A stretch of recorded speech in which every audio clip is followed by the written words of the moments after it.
Welcome to our channel. Today we how to connect EasyPost for shipping labels in Node, beginner guide step by step clearly. To connect EasyPost for shipping labels in Node, start by creating a new Node.js project. Open your terminal and create a new directory for your project. Navigate into the directory using the command line. Initialize a new Node.js project by running npm init. This creates a package.json file for your project. Next, install the EasyPost client library. Run the command npm install at EasyPost API. Once the installation is complete, create a new JavaScript file. Name the file index.js. Open index.js in your preferred code editor. At the top of the file, require the EasyPost library. Use the syntax const EasyPost equals require at EasyPost/API. Instantiate the EasyPost client with your API key.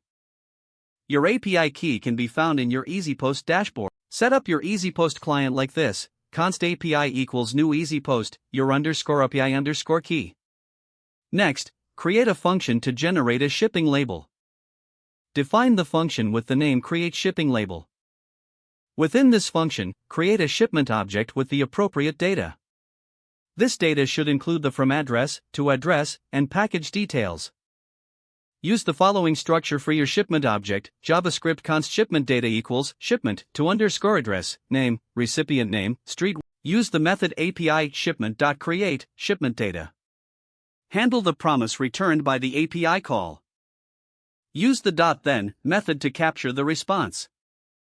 Inside the .then block, access the shipment label information. You can then print or log the label URL to the console. Add error handling by chaining a .catch method. This will help you catch any errors that occur during the API call.